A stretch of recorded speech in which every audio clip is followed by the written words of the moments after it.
Bueno, ya estamos grabando, Pedro. Bueno, buenas tardes a todos los que están participando de este webinar. Bienvenidos. Esperemos, digamos, poder de alguna manera con tanta gente poder resolverles o ayudarles a las dudas que puedan llegar a tener. La idea es que cualquier consulta que tengan en el medio de mi presentación, escriban, digamos, en el chat que tienen allí en el mismo Zoom la pequeña consulta y Paola, que va a estar, digamos, leyendo el chat, me va a estar traduciendo en algún momento aquellos temas, digamos, que más se replican, porque seguramente va a ser, digamos, una cadena de consultas. Igualmente después vamos a dejar un ratito, en algún momento seguramente también pararemos un poquitito como para que puedan hacer alguna consulta, porque es muy variado, digamos, todos los temas que vamos a estar viendo en el día de hoy. No sé si vos querés comentarle algo más, Paola. No, no, nada más. La idea, bueno, es que yo voy a seguir el chat. La idea para que sea dinámico, pueden ir consultando a medida que vamos hablando y vamos respondiendo las preguntas en ese momento para no dejarlas al final, que quizás se pierde un poco el hilo y el sentido de la pregunta. Igualmente vamos a dejar al final un espacio para que puedan habilitar el micrófono. Y lo que voy a compartir ahora cuando Pedro inicia, si pueden ayudarnos con las respuestas, una breve encuesta, simplemente como para hacer un monitoreo del curso. Bueno, ahora Pedro va a comentar, pero también estamos indagando y con esto de que son temas tan de actualidad que se van, digamos, los contenidos se van como ayornando y actualizando, estamos queriendo incorporar más cuestiones que tienen que ver con la inteligencia artificial, que ya el curso lo tiene, pero bueno, queremos indagar un poco más, así que vamos a compartir una breve encuesta, si nos pueden ayudar a completarla, les agradecemos. Así que bueno, un poco eso, Pedro, como para Perfecto. completar. Eso lo vamos a hacer al final, ¿te parece, Paola? Bueno, perfecto. Bien. Cuando ya por lo menos vean un poquitito más de qué se trata esto que vamos a hablar. Perfecto, entonces dejamos para el final. Perfecto. Bueno, entonces, ¿de qué vamos a estar hablando en el día de hoy? En realidad, el título, digamos, de este webinar es un poco el uso de Power BI y de lo que es el chat GPT, utilizado, digamos, en el área académica o en el área educativa. En realidad, el curso y un poco, digamos, lo que engloba justamente a toda esta temática es lo que en inglés se le denomina Learning Analytics o analítica del aprendizaje, que es básicamente cómo podemos nosotros desde nuestras instituciones educativas aprovechar toda esa información que generalmente tenemos y que muchas veces no está bien utilizada. Primeramente que muchas veces no está almacenada, simplemente las tenemos en algunos sistemas, aparte diversos sistemas en distintos formatos, las tienen distintas personas dentro de la institución. Mismo nos pasa en la UCA, en cada una de las facultades a veces se replican informaciones similares y no están de alguna manera unificada. Y la idea es cómo podemos sacarle jugo a esa información que existe allí, y es un poco lo que vamos a estar hablando justamente de lo que entonces en la analítica educativa utilizan estas dos herramientas, que una es el Power BI, que vamos a ver para qué nos sirven estos tableros de control o estas visualizaciones que nos pueden generar esta herramienta gratuita de Microsoft. Y por otro lado, cómo podemos utilizar el chat GPT con algunas todavía, digamos, precauciones. Sabemos que todavía no está funcionando a full. Yo creo que todavía pasará un tiempo hasta que realmente podamos tenerle una confianza total, pero ya podemos empezar a sacar algunas conclusiones nosotros concretamente en el instituto que estamos, en el Instituto Madero. Yo trabajo además de la Universidad Católica también en el Instituto Madero. Lo hemos utilizado y realmente nos ha realmente abierto los ojos a algún tipo de información que de otra manera no lo habíamos podido ver. Abrieron los ojos realmente los directivos cuando pudimos, digamos, extraer esa información a través de este tipo de herramientas. Entonces, lo que vamos a ver un poquitito hoy es cómo es un poco, digamos, los pasos, de qué se trata esto de la analítica educativa, qué es lo que está ocurriendo en el mundo. También sepamos que es algo muy joven, no es una cosa, digamos, que en ningún lugar del mundo están muy avanzados. Por supuesto, algunos están un poco más avanzados que otros y generalmente depende muchísimo del poder económico para poder desarrollar algunas herramientas particulares, generalmente en China, Europa, Estados Unidos. Pero básicamente las herramientas de analítica educativa se pueden aprovechar en cualquier tipo de institución. hasta aquella, hemos tenido alumnos en donde no tenían computadoras en su colegio primario, era todo en papel, como en la vieja época, las notas y todo eran absolutamente en papel. Bueno, esa información también puede ser útil y también puede ingresarse en este tipo de herramientas como el Power BI. Es decir, que no hay que esperar, digamos, que la organización sea una organización de punta tecnológicamente, que tenemos que tener grandes computadoras, grandes bases de datos, sino que la idea es empezar a utilizar esto en las instituciones argentinas para que de alguna manera se empiece a formar una cultura del uso de los datos. Y también les aclaro, no es un problema solamente del área educativa, estos cursos también los hemos dictado en las áreas de las empresas, en las áreas de las industrias, y también pasa lo mismo en industrias petroleras que no se utilizan los datos tampoco. Es decir, que están, por supuesto, empezando a utilizar y en aquellas empresas más grandes sí lo están haciendo, pero no en todas las empresas, con lo cual este es un desafío que no solamente nos impulsa a hacerlo a toda el área educativa, sino que en realidad a todos en realidad estamos necesitando ver cómo podemos aprovechar más toda esta gran cantidad de información que hemos estado juntando o que hemos tenido que utilizar durante todos estos años y que en general muchas veces era simplemente algo que ocupaba el lugar, que no sabíamos dónde ponerlo. Bueno, ahora lo que vamos a ver es cómo podemos hacer para realmente darle valor a esa información que tenemos. Si les parece, vamos a empezar entonces, ahora que ya estamos en 50, empezamos una pequeña presentación. Vamos a ir por aquí.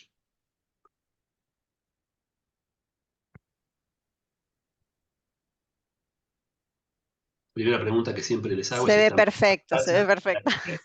porque siempre, y voy a ocultar mis controles porque si no, no los puedo ver a ustedes. Bien. Entonces, lo primero que me gustaría compartir con ustedes es un poco de qué estamos hablando cuando hablamos de analítica de datos. Es decir, la idea de la analítica de datos es utilizar, como les estábamos diciendo anteriormente, los datos para obtener algún tipo de resultado. Y para eso hay distintos escalones, distintas complejidad de los cuales podemos hacer uso de estos datos. Y por supuesto, cuanto más subamos en esta escalera, mayor información o de mayor valor vamos a poder obtener de los datos que ya tenemos en nuestra propia organización o que tomamos de organizaciones de terceros. El primer escalón es tomar los datos del pasado, es decir, datos históricos, con lo cual, ya estamos diciendo, es importante guardar datos que hemos tenido de nuestra historia académica del último año, de los últimos años, de las últimas décadas. Toda esa información almacenada nos puede servir para generar conocimiento. Este primer escalón justamente se le llama analítica descriptiva, es decir, en base a los datos del pasado, nos ayuda a describir un poco cómo era esta organización nuestra a partir de los datos, lo cual de alguna manera nos puede servir para tener unas idea diferente o contrastar las ideas que nosotros teníamos simplemente de pensar cómo podía haber sido, digamos, nuestra organización con datos reales. De manera tal que este primer paso de la analítica descriptiva es como, por ejemplo, simplemente aquí podemos dar simplemente datos de notas. Generalmente todas nuestras instituciones tenemos evaluaciones y esas evaluaciones nos dan notas. Bueno, supongamos que entonces en esta primer escalón de la analítica descriptiva nosotros simplemente lo único que hacemos es graficar de alguna manera, porque esta información puede ser una información, como vamos a ver un poquitito más adelante, que realmente supere, digamos, nuestra capacidad de analizar los números cuando son gran cantidad de datos. Entonces, en este primer escalón de analítica descriptiva, lo que tratamos de hacer es de resumir esa información que generalmente es numérica, también puede ser textual, como lo vamos a ver también más adelante, pero fundamentalmente, generalmente la mayoría son datos numéricos. Bueno, estos datos numéricos de alguna manera, para que nosotros los podamos interpretar, necesitamos de transformarlos en una forma gráfica, como por ejemplo vemos acá, que estas son las notas del 1 al 10 de una cantidad de alumnos, donde vemos que la nota, digamos, máxima, o la nota máxima, digamos, de esta distribución es un 8, con lo cual podemos tener ya, simplemente con este primer análisis, una pequeña dispersión y decir, mira, nos está ocurriendo esto, y simplemente con esta analítica descriptiva de viendo el pasado, podemos de alguna manera sacar ya una primera conclusión que tal vez ya la conocíamos anteriormente por toda nuestra historia dentro de la organización. Pero puede ser que cuando analizamos mayor cantidad de datos y no solamente, por ejemplo, en este caso, solamente las notas, podemos llegar a encontrar algunas cosas que nosotros realmente antes desconocíamos. Y este es el valor justamente de la analítica de datos. A partir de los datos, ver si podemos encontrar yo le llamo esa pepita de oro, es decir, esa idea nueva que no la habíamos tenido hasta ese momento, que desconocíamos, pero que estaba inserta dentro de los datos de nuestra organización, y a partir de hacer este tipo de herramientas, de usar este tipo de herramientas de analítica de datos, aparecen y las empezamos a visualizar y empezamos a aprender a partir de los datos cosas que antes desconocíamos. El segundo escalón es empezar a mirar en el futuro. Una vez que yo sé un poco qué es lo que ocurrió en el pasado a través de la analítica descriptiva, es decir, de este almacenamiento de datos históricos y de un análisis que yo tengo que hacer en forma personal, o la dirección de la organización lo va a hacer, o mismo los mismos docentes o hasta los mismos alumnos, para poder saber ellos cómo es que están con respecto al resto. El próximo escalón es poder predecir qué es lo que va a ocurrir en el futuro, y a esto se le llama analítica predictiva. Ya este tipo de analítica predictiva no la hace directamente el ser humano, aunque podemos realmente a través de la analítica descriptiva y viendo este tipo de visualizaciones y de gráficos, podemos de alguna manera ir prediciendo qué es lo que puede ocurrir, por lo que estamos viendo. Por ejemplo, en este caso podríamos decir, mire, hay una cantidad no poca de alumnos que tienen notas por debajo de 6, que podría ser la aprobación. Y entonces podemos llegar a darnos cuenta de que hay algo, en esta institución que podría mejorar. Entonces, la analítica predictiva ya nos empieza a pensar, bueno, de estos datos que nosotros hemos analizado descriptivamente, se nos ocurre una idea y decir, pero ¿qué es lo que está pasando con estos alumnos que tienen bajas notas? ¿Quiénes son? ¿Cómo se comportan? ¿Qué puedo hacer con ellos? Bueno, la analítica descriptiva justamente lo que nos puede llegar a ayudar es, a través del uso de computadoras, a través de algoritmos de inteligencia artificial, poder, en base a los datos exclusivamente, darnos una información de por qué estos alumnos, por ejemplo, que tienen las notas de menores o iguales a 3, qué características tienen. ¿Cuántos son hombres? ¿Cuántos son mujeres? ¿Qué edad tienen? ¿Cuál fue su historia? ¿Qué notas habían sacado? ¿De qué depende o de qué se diferencian del resto? Bueno, todo ese tipo de información, la analítica predictiva nos puede ayudar entonces ahora para, de alguna manera, visualizar el futuro. ¿En el qué sentido? Que los próximos alumnos que vengan, si nosotros ya sabemos que estos alumnos que tenemos aquí marcados por la analítica predictiva, que son datos del pasado, nos pueden predecir qué es lo que puede ocurrir con un alumno en el futuro, ya podemos tener de alguna manera alguna acción particular con esos alumnos que entrarían dentro de este grupo, para poder de alguna manera ayudarlos para que no caigan en ese problema, o darles algún tipo de ayuda, algún tipo de consejo, de coaching o de asesoramiento o de materias paralelas, etcétera, que es lo que vamos a ver en la tercer escalón, que justamente es la toma de decisión. Sería el tercer nivel, en donde ya lo que queremos es tomar una acción en esta analítica prescriptiva. Una vez que sabemos qué es lo que queremos reducir esta cantidad de alumnos, entonces en la analítica prescriptiva generamos una solución, de manera tal de lo que logramos es reducir esa cantidad de alumnos de manera tal de que podamos, a través de los datos, poder resolver el problema de futuros alumnos que pueden caer dentro de este grupo de alumnos de bajas evaluaciones.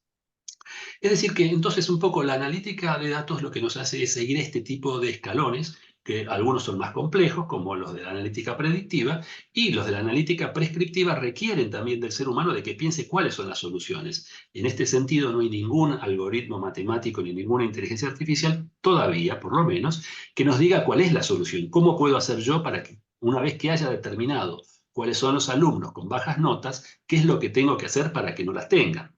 Simplemente lo que nos va a decir, mirá, de este grupo de alumnos que van a venir este año, los nuevos ingresantes, tenés estos 5 alumnos o 6 alumnos que podrían caer en esto. Eso es lo que nos va a decir. ¿En base a qué? Y en base a los datos de ellos contrastados con los datos históricos que hemos recopilado en la analítica descriptiva del primer paso. Es decir, que lo que nosotros queremos hacer, más que predecir el futuro, que realmente es imposible, lo que queremos hacer es buscar comportamientos en base a datos del pasado que nos sirvan para mejorar el futuro. Y pensemos también que todo este tipo de analítica de datos, así como la analítica de datos comenzó hace muchos años con la estadística, es algo probabilístico. No quiere decir que las características que este tipo de algoritmos nos dicen que estos alumnos van a caer dentro de este rubro, quiere decir que es 100% así. Es la mayoría de los alumnos que cumplan con estas características que fueron descubiertas en esta analítica predictiva, hay una alta probabilidad de que caigan dentro de este grupo, pero no está sesgado porque la persona es libre, la persona puede cambiar, indudablemente existe esa libertad que no hace, pero estadísticamente, cuando tenemos una gran cantidad de alumnos, podemos llegar a decir, mira, esto nos puede ayudar para mejorar a algunos alumnos. Y por otro lado, este tipo de herramientas se pueden igualmente utilizar con estos alumnos que tal vez no caerían en este rubro, pero que al fin y al cabo lo que vamos a estar haciendo es tal vez utilizar, dándole, por ejemplo, una ayuda auxiliar que tal vez no la necesiten. Bueno, pero si nosotros de alguna manera esa ayuda auxiliar se la damos también a un grupo de alumnos que podrían haber caído dentro de este grupo, podemos mejorar la calidad educativa de toda la organización, a pesar de que tal vez tenga un costo un poco más alto, porque realmente tal vez les dimos algo de más a algunos que no lo necesitaran. Pero seguramente que la mayoría a los cuales le dimos esta ayuda para poder sacarlos de este lugar, seguramente lo van a aprovechar realmente toda la organización. No sé si tenemos alguna pregunta por allí, Paola, o están callados todavía. No, no, por ahora ninguna. Yo sigo el chat, algunas cositas, pero no. Acá, espera, espera. La Claro, si no orientación. entienden algo, me gustaría que le digan a Paola, si entonces, para pasar a la próxima, porque tal vez hay alguna duda existencial y no podemos seguir Acá, contando. espera, no, acá apareció una, ¿no? Las otras las fui contestando que eran más de título administrativo. Acá una pregunta, dice, de Florencia Ragone. Dice, si existe material para orientar metodológicamente el trabajo con las hipótesis que vamos generando para el análisis.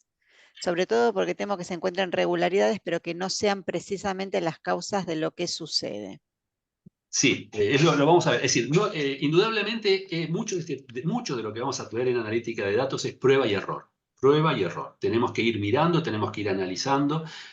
Es mucha interrelación, tanto en la inteligencia artificial o tanto de la analítica descriptiva o predictiva, entre el ser humano y la computadora, entre el ser humano y los tableros de control, y somos nosotros los que vamos finalmente a tomar la decisión. No existe una metodología que uno pudiera seguir. Existen, por supuesto, algunos marcos teóricos de cómo poder hacerlo mejor, pero finalmente es la persona la que tiene que decidir. Es decir, por ejemplo, este paso que estamos viendo acá, una vez que determinamos cuáles son este tipo de personas que nosotros tenemos que, de alguna manera, ayudar a que aumente, tenemos que hacer una acción desconocida. Esa acción no nos la puede decir nadie, nosotros tenemos que pensar. Aquí puede haber problemas diversos. Y ahí justamente es donde la persona humana, donde el docente, donde el directivo de una área educativa tiene que hacer uso de justamente de toda su experiencia personal. Esto simplemente lo que le va a marcar es decir, mira, este es el grupo de personas, pero el resto lo tiene que hacer él. Al llegar a esto sí existe toda una metodología que ahora vamos a ver cómo se hace para poder lograr este tipo, digamos, de selección. Pero después, indudablemente, hay mucho de trabajo humano. Yo siempre digo, nunca las computadoras nos van a dejar sin trabajo, no se preocupen. Ellas nos van a marcar el camino, pero finalmente somos nosotros los que vamos a tener que generar ideas innovadoras, porque finalmente el salto de aquí a acá hay una innovación, hay que pensar algo diferente, hay que ver qué es lo que podría llegar a ser. Tal vez es un problema de familias, tal vez es un problema del país, tal vez es un problema cultural.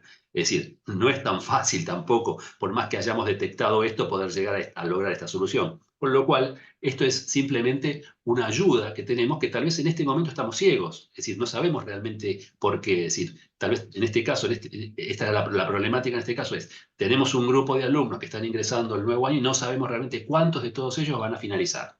Bueno, me gustaría saberlo y poder determinar quiénes son los que no, para ver si los puedo ayudar y poder salvar a algunos. Es típico de poder mantener la matrícula, por ejemplo, en un colegio privado. Yo trabajo en una escuela técnica en las cuales muchos de estos chicos caen, porque indudablemente tenemos materias bastante complejas en todo lo que es matemática, análisis matemático, y son chicos de la secundaria, que vienen con una matemática y una física, digamos, muy pobre. Bueno, poder ayudarlos a ellos, es decir, antes de que realmente tengan estos problemas, es una de las cosas que justamente busca este tipo de herramientas. Poder predecir, predecir el futuro, no, predecir a quién tengo que ayudar, pero en qué lo tengo que ayudar es una cosa que nosotros vamos a tener que idear e innovar. Bueno, acá, A perdón, ver, Pedro, sí, acá no dale, hay, dale. hay otra cuestión de herramientas, creo que vas a indagar, pero acá Pablo pregunta si hay alguna herramienta similar a, bueno, Power BI, que es Sí, de ahora lo Microsoft, vamos a ver. ahora lo vamos a ver, algo similar de Google, hay otras herramientas gratuitas también, pero bueno, Power BI, ¿por qué es la más usada? Bueno, eso igual vamos a indagar. Dale. Sí, eso lo vemos ahora enseguidita. Vamos a ver primeramente justamente el primer escalón, la analítica descriptiva. ¿Qué es? Se pregunta sobre el pasado, como dijimos antes, es decir, se pregunta sobre datos del pasado que tenemos que tener almacenados. Y lo expresa a través de visualizaciones, es decir, lo que va a hacer es lo que vimos anteriormente, de datos del pasado, de muchos datos de los alumnos, de las familias, de las notas, de los distintos tipos de información que nosotros podamos obtener, vamos a obtener un gráfico que nos va a permitir, o una serie de gráficos, como lo vamos a ver después, que nos van a servir para poder sacar algún tipo de conclusión. Ese proceso entonces es el siguiente. Primeramente, tenemos que tener los datos de esta institución educativa, tiene una serie de datos. Como vemos acá, las fuentes de datos pueden ser diversas, es decir, que pueden estar en distintas computadoras, pueden estar en distintos edificios, pueden estar en distintas provincias, en distintos países, pueden estar en distintos formatos, pueden ser de distinto tipo. Por ejemplo, pueden ser datos de un campus virtual, de un espacio virtual de aprendizaje, un EVA, un Moodle. Pueden ser historias académicas de los alumnos, notas, asistencias, faltas de los alumnos. Pueden ser los mismos sistemas contables de la institución, por ejemplo, el Tango, todos los datos contables de, si es una institución, digamos, en donde tenemos datos de las familias y los alumnos, de becas, de cuotas, de morosidad, etcétera, historia. Pueden ser datos personales de todos los alumnos, de las familias, todo lo que sean CRM, Salesforce, Soho o distintos sistemas en los cuales generalmente la gente de admisiones en las instituciones toma datos de prospectos para después generalmente quedar con un grupo de alumnos que son los que van a formar parte de la matrícula del año siguiente. Bueno, todos esos datos, como los que les tomaron a ustedes, por ejemplo, para inscribirse en este webinar, estos datos van formando parte justamente de esta fuente de datos, que fíjense que es muy variada, o sistemas de gestión educativa, el SIU, o distintos sistemas que pueden llegar a tener las instituciones. Bueno, esta variedad de fuentes de datos, indudablemente lo primero que tenemos que hacer es juntar toda esa información en un único almacén de datos o data warehousing. Es decir, que vamos a tener que integrar, buscar de distintos sectores, de distintas computadoras. Podrá ser que las tengamos conectadas online, que sería lo ideal, pero tal vez tengamos que poner un pendrive, sacar la información y llevarla al data warehouse.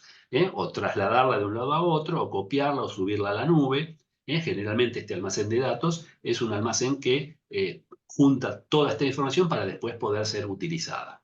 El próximo paso que tenemos en este proceso de analítica descriptiva es seleccionar qué información de toda esta que yo les nombré recién es útil para el tema del cual estamos trabajando. Es decir, acá todo esto comienza diciendo, mira, a mí lo que me interesa es ver por qué los alumnos que tienen bajas notas, cómo puedo hacer yo para mejorar la calidad de mi institución educativa, logrando de que haya menor cantidad de alumnos que no aprueben la materia y que lleguen a fin de año y que pasen el próximo año, por ejemplo. Entonces, esta primera parte es seleccionar cuáles de esos datos realmente son útiles, porque tal vez hay algunos que realmente no tienen ningún sentido para esta problemática que nosotros estamos trabajando.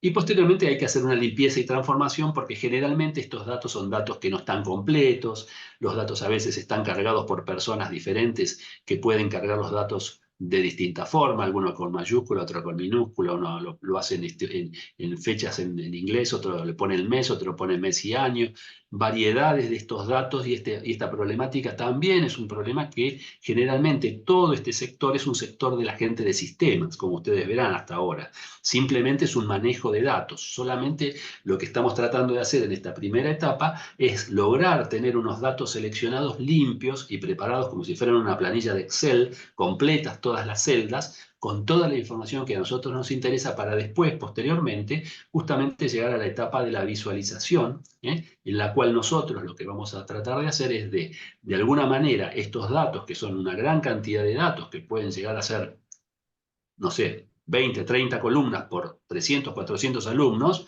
es una madeja de datos que no lo podríamos manipular o interpretar con nuestro cerebro limitado. Entonces, visualizando, resumimos todo esto, lo ponemos de una manera más simple para poder interpretarlo y que entonces un docente, un directivo, a partir de estos gráficos pueda extraer conocimiento. Es decir, que lo que va a tener que hacer, este conocimiento que va a extraer a partir de los datos, le va a servir para sacar un diagnóstico. Es el primer paso que podemos hacer a través de la analítica descriptiva, que es a partir de los datos que teníamos en nuestra institución educativa, datos históricos, poder sacar un diagnóstico de, por ejemplo, por qué hay algunos alumnos que tienen notas menor que 3. La mayoría son hombres. La mayoría son hombres que tienen más de 16 años. O además viven lejos de la institución, por ejemplo. Bueno, este primer diagnóstico puede salir justamente de esta información, de lo cual entonces ya tenemos digamos, un primer paso, aunque no sea, digamos, una pepita de oro de gran valor, pero ya podemos empezar a sacar algunos diagnósticos que nos pueden servir para tomar algunas acciones, de manera tal de que el próximo año a este grupo de personas que cumplen con estas características podamos hacer algún tipo, digamos, de acción concreta. Estos datos, como yo les decía anteriormente, pueden ser datos tanto estructurados, numéricos, datos, digamos, que tienen, de alguna manera, son datos nominales, es decir, que tienen una cierta forma de poder interpretarlos, que pueden ser, por ejemplo, mayor de 17, menor de 17, menor que 17, puede ser alumnos adultos o pueden ser de distintos tipos de valores, hombre o mujer. Todos estos datos estructurados, es decir, que de alguna manera nosotros podemos clasificarlos numéricamente, como por ejemplo las notas, se llaman datos estructurados y es la forma más simple de poder procesar justamente la analítica descriptiva. Los datos no estructurados son aquellos datos que son libres. Por ejemplo, pueden ser textos libres que están escribiendo los alumnos, por ejemplo, los textos de los trabajos finales. Por ejemplo, podrían llegar a ser también, y se están utilizando hoy en día también, imágenes. Pueden ser sonidos, pueden ser grabaciones de habla, pueden ser videos, pueden ser WhatsApps, pueden ser comunicaciones de texto entre chats. Es decir, que los datos no estructurados tienen una forma más compleja como para poder ser procesados. Ya es más difícil realmente poder estos datos no estructurados poder generar este tipo de tableros de visualización. Con lo cual, generalmente los tableros de control utilizan estos datos estructurados porque los datos no estructurados, como vamos a ver más adelante, vamos a tener que utilizar otro tipo de herramientas. Desde ya empecemos, les digo el truco, para los datos estructurados vamos a estar usando Power BI y los no estructurados el ChatGPT. Es justamente por eso es que los estamos diferenciando en esta primera instancia. Estas son algunas de las soluciones, por supuesto que como dicen recién, hay muchas otras. Estos son, por ejemplo, fíjense si a ustedes les llega esta cantidad de datos y dicen, bueno, yo tengo que sacar una conclusión de lo que está ocurriendo en cada uno de estos renglones. Imagínense que es una familia. Esto es una encuesta que se hizo en una escuela primaria, en los cuales se preguntaron yo simplemente puse algunas de las preguntas que se le hicieron a cada una de las familias porque no me entraba directamente, no iban a ver nada de la cantidad de columnas que había, que eran aproximadamente como 80 columnas, ¿sí? Entonces, fíjense que cada familia puntuó, en este caso, del 1 al 5, qué le parecía cada una de las preguntas que le estaban haciendo en la encuesta. Entonces, uno mira todo esto y la verdad es que no puede sacar ninguna conclusión. Dice, ¿qué le está pasando a este colegio? ¿Qué piensan las familias de esta escuela? La verdad que poco puedo entender. Como ustedes verán, estos datos que están acá es lo que nosotros les llamamos los datos estructurados, porque son números que van, como verán, del 1 al 5. En cambio, estos de acá son preguntas que le dicen, bueno, ustedes díganme qué le parece a usted el colegio. Y entonces cada uno pone textos diversos de la forma que se le ocurre, con lo cual esto es mucho más difícil de procesar que esto, pero no imposible. A esto se lo llama text mining o minería de texto, y estos son minería de datos estructurados. Entonces, ¿qué es lo que hacemos con esto? Cuando tenemos este tipo de información, lo que tratamos de hacer es de graficar todo esto de una manera más simple para poder interpretarlo, y a esto es lo que le llamamos un tablero de control o una visualización, por ejemplo, a través de Power BI. Es decir, ¿para qué sirve? Para de alguna manera concentrar toda esta información numérica que realmente nos es muy difícil poder interpretarla, de manera tal de que de una manera gráfica y de una manera interactiva, porque no solamente es gráfica, sino que es interactiva, como lo vamos a ver más adelante, poder sacar alguna conclusión de lo que nos están diciendo estos datos y poder de alguna manera obtener este diagnóstico que estábamos buscando inicialmente. ¿Seguimos, Paola? Perdón, sí, sí, hasta ahora ninguna pregunta Bien. ni ningún comentario, no, Ustedes si todo tienen bien. preguntas, en el momento pregunten, así entonces de esa manera vamos avanzando sabiendo de que ya la etapa anterior ya fue procesada. Esta analítica descriptiva, como habíamos visto antes, a partir del diagnóstico que habíamos obtenido anteriormente, que lo hace una persona, fíjense que en realidad de todo este proceso que habíamos visto de la analítica descriptiva, únicamente la computadora, la inteligencia está en el Power BI o en el sistema de visualización que utilicemos, pero todo el resto, fíjense que son procesos humanos. Desde cuál es el proceso educativo con el cual vamos a estudiar, las notas menores de 3, por ejemplo, en el ejemplo que di al principio, hasta ver cuáles son los datos, analizar cómo los puedo tomar, guardar los datos, seleccionarlos, limpiarlos. Toda esta etapa es una etapa en donde necesitamos personas, con lo cual esta cultura de los datos tiene que penetrar también en la organización, porque no es que simplemente una persona lo va a poder hacer, sino que generalmente, bueno, aquí vamos a estar gente más de sistemas, porque acá hay muchos sistemas, y por este lado va a haber ya más gente, digamos, que trabaje con los datos, para finalmente va a tener que haber alguien que conozca de este proceso educativo y de esta problemática para poder visualizar este tablero y sacar algún tipo de diagnóstico o de conclusión. Con lo cual, fíjense que hay más seres humanos que computadoras. Con lo cual, tenemos que darnos cuenta de que nosotros también tenemos que de alguna manera aprender a ver cómo podemos sacar realmente el jugo a este tipo de herramientas. Entonces, a partir de este diagnóstico, lo que va a poderse hacer es generar un tablero de control con aquellos indicadores claves, que se les denomina KPIs o indicadores claves de desempeño, para la toma de decisión. Es decir, de toda esta cantidad de datos, como veíamos anteriormente, de todos estos datos que tenemos acá, la persona lo puede estar analizando y decir, mira, en realidad de todo esto lo importante es este parámetro y este parámetro. No son, todos los demás son indiferentes para la problemática que estamos trabajando. Entonces, a eso se lo llama reducir justamente el tablero de visualización y transformarlo en un tablero de control más simple, de interpretación más simple.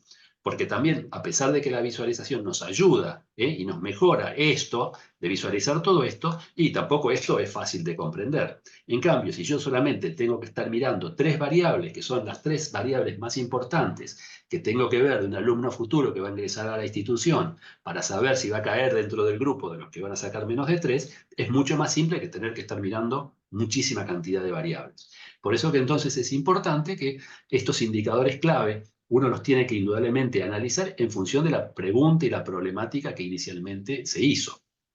Con lo cual, indudablemente, nuevamente, este conocimiento que se generó a través de los datos tiene que ser manipulado a través de personas que conozcan realmente muy bien cuál es el proceso en el cual estamos inmersos y en el cual estamos estudiando.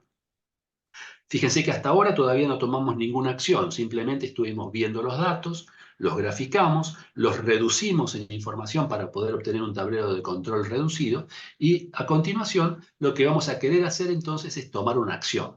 Ya entonces me quedo con solamente 3 de estas variables de todas estas para que después en el futuro cuando viene un nuevo alumno del cual yo también le tomo los datos, los meto dentro del almacén de datos, selecciono los datos, armo el tablero de control de estos solamente de estos 3 variables que son las que a mí me interesan y puedo visualizar este alumno en qué estado está. Si va a ser de los que van a estar de mayor de 3 o de menor de 3. Y por eso, nuevamente, ahora esta persona visualizando este tablero de control de KPIs va a poder tomar alguna acción. Si es mayor que 3, le dice adelante, y si es menor que 3, tomará esa acción inteligente que tendrá que hacer él, que no nos lo dice nadie, que somos nosotros, los educadores, con nuestro conocimiento, nuestra historia y también, por supuesto, de la organización en la cual estamos, ver qué es lo que podemos llegar a hacer. ¿Se entiende hasta ahora? Sí, no hay ningún comentario ni preguntas hasta Si no hay ahora, ninguna, Pedro. seguramente estamos entonces comprendiéndolo. Vamos entonces a dar un pasito más. Preguntaban justamente cuáles son las herramientas que tenemos para utilizar esta analítica descriptiva y para visualizar. Entonces aquí tenemos un cuadrante mágico, se le llama, o generalmente Gartner Group es una institución que lo que hace es analiza muchos tipos de software, distintos tipos de herramientas, no solamente de software, y las coloca en este cuadrante mágico que lo usa para todo tipo, digamos, de equipamiento, tanto tecnológico, para la industria y en este caso para tableros de control. en el cual lo que se trata de hacer en estos cuadrantes es llegar al punto más alto. Aquellos software, en este caso, que están más cerca de este vértice superior, son los líderes, son teóricamente los mejores de los que hay en el mercado.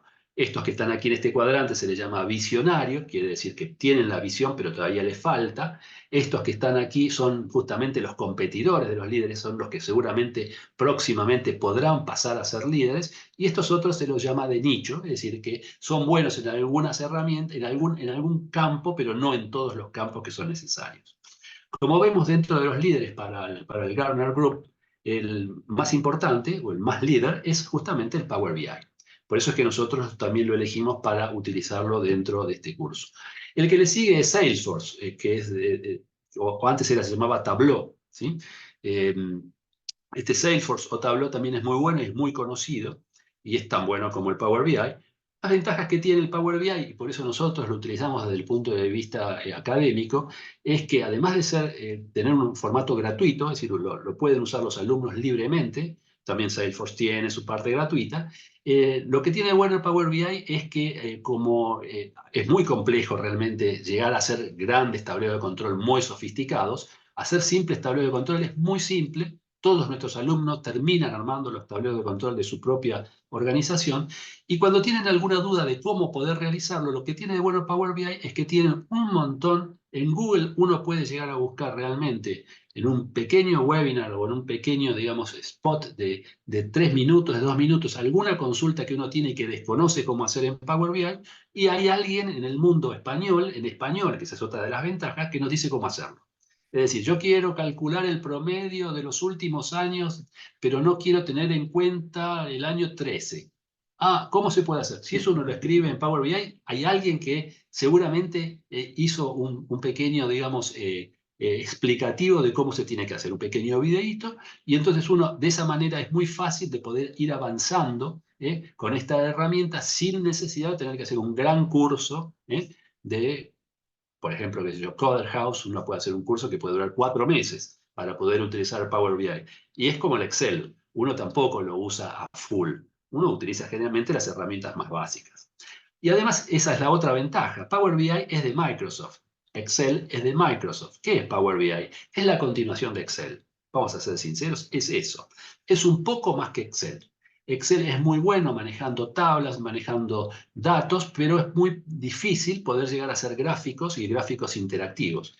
Justamente lo que hace Power BI es tomar datos desde Excel o desde cualquier otro tipo, digamos, de base de datos, y de alguna manera muy simple poder realizar un gráfico simplemente, mucho más simple de lo que puede llegarse a hacer en Excel. En realidad, todo lo que hacemos en Power BI se podría hacer en Excel, sí. ¿Es muy complejo hacerlo en Excel? Sí, muy complejo. En cambio, en Power BI es muy fácil.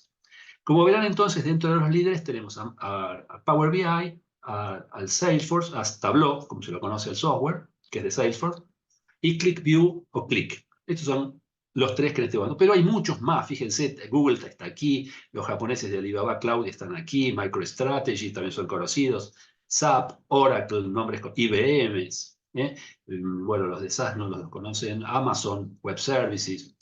Hay muchísimos, realmente hay gran cantidad. Nosotros optamos por esto, pero les digo la verdad, son todos muy similares y muy parecidos. Uno aprende a utilizar cualquiera de todos estos y es muy fácil cambiar de uno a otro. No sé si te quedó la pregunta que nos habías hecho, si te quedó conforme o no.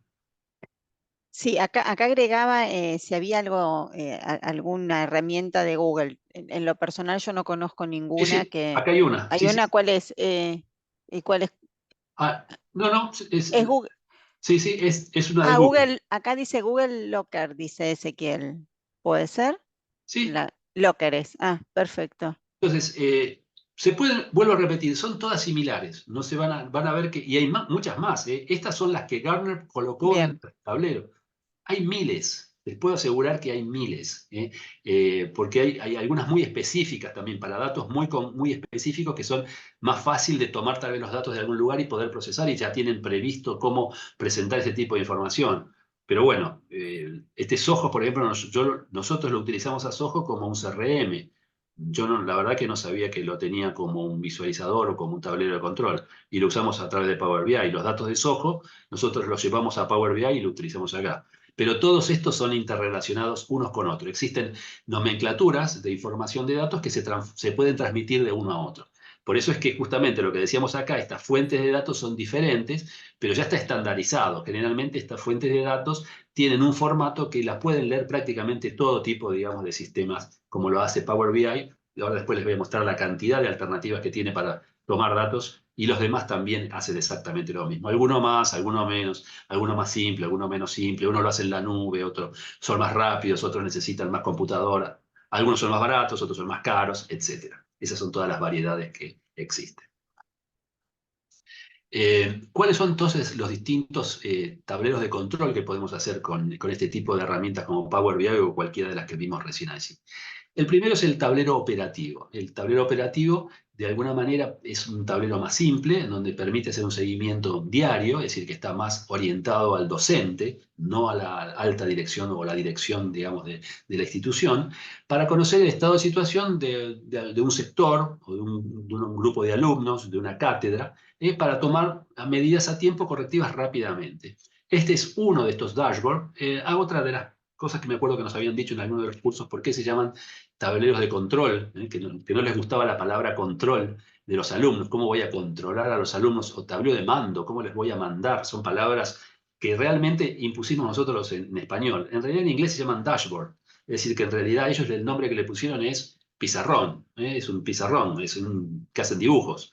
Nosotros le pusimos tablero de control en la traducción del dashboard, pero fíjense acá tenemos uno que es justamente el California School Dashboard, que básicamente lo que hace es simplemente pone algunos parámetros, algunos KPI, para que uno pudiera determinar, en función de los datos de algún alumno, en cuál sería la perspectiva, de cuál tendría que estar, la nota, por ejemplo, de este alumno. De lo que habíamos hablado antes, bueno, si está en verde, en azul, acá los ponen directamente en distintos colores, pero básicamente es lo mismo que habíamos visto al principio. De alguna manera, en función de algunos datos del alumno históricos, podemos predecir cuál va a ser su comportamiento en matemáticas. ¿Para qué? No lo sé. Habrá que ver justamente ahora, bueno, ¿qué va a pasar? ¿Qué pasa si hay algún alumno que está en rojo? Hay que preguntarle a ese profesor de matemática qué estrategia puede llegar a tomar, sabiendo de que a partir de los datos este alumno es probable que caiga en la zona roja. Bueno, habrá que ver qué es lo que puede llegar a hacer el docente. A veces pueden hacer muchas cosas, a veces no podemos hacer nada.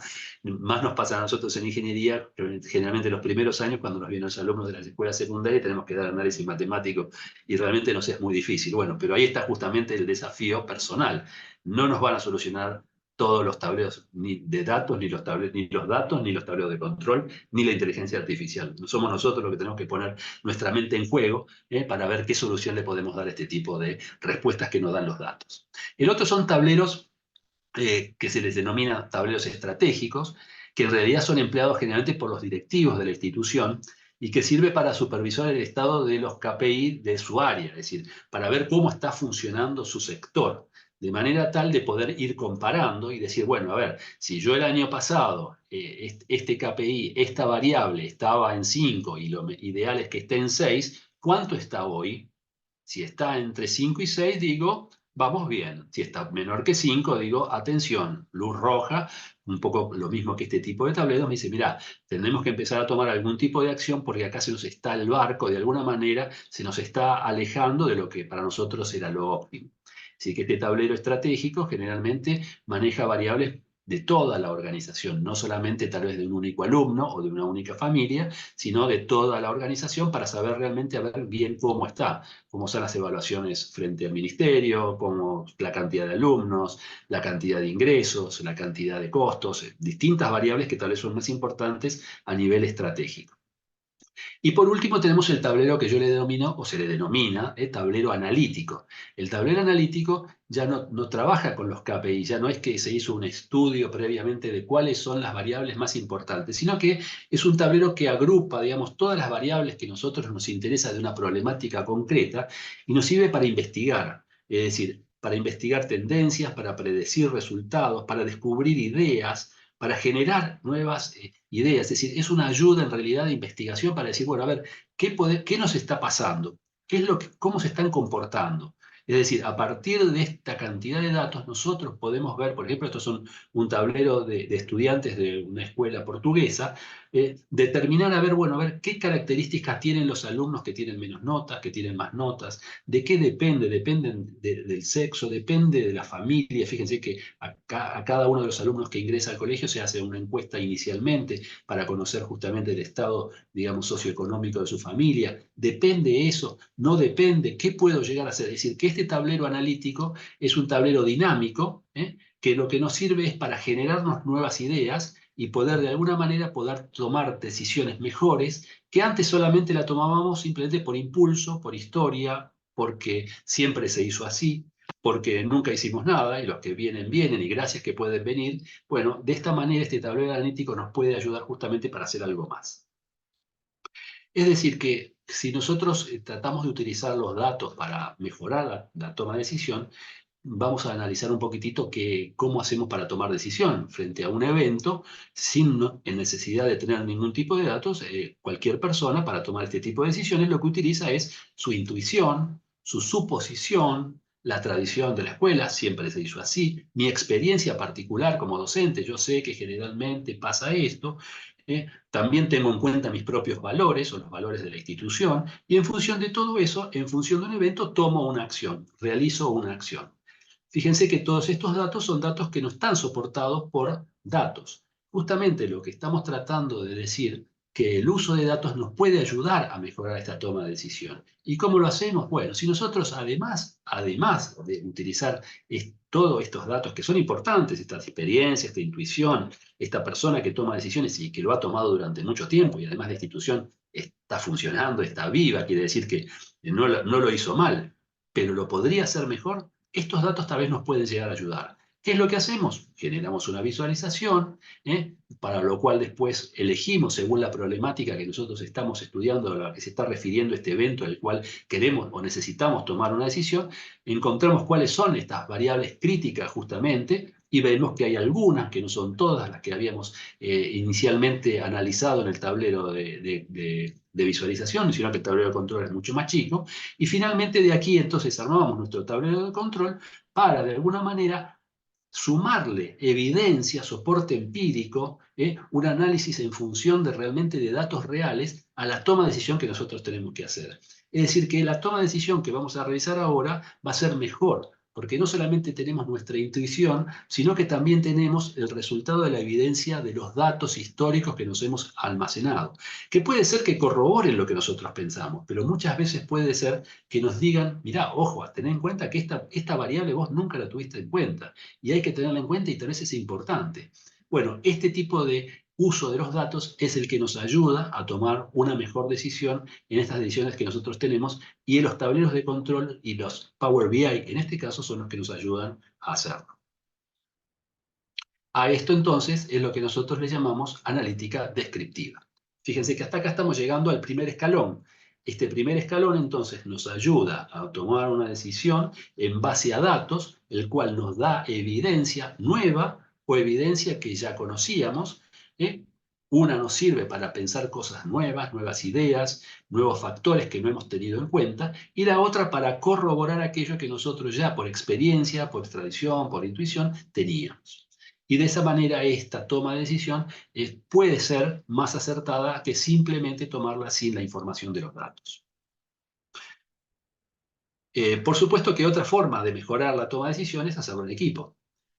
Entonces ya esta intuición, esta suposición, este análisis de los datos, porque este tablero de control nos va a dar información, pero no es que la información viene dada directamente, sino que va a haber que analizarla. Por supuesto que esto mejora todavía más la toma de decisión, poder hacerlo en forma interdisciplinaria de distintos sectores, porque distintas personas ven distintas cosas de estas imágenes, de estas visualizaciones, con lo cual el tablero de control, aunque generalmente se utiliza. Estamos hablando del tablero de control analítico. Fíjense que estamos tomando información y poder analizarlo y poder llegar a sacar alguna conclusión para mejorar la toma de decisión propia.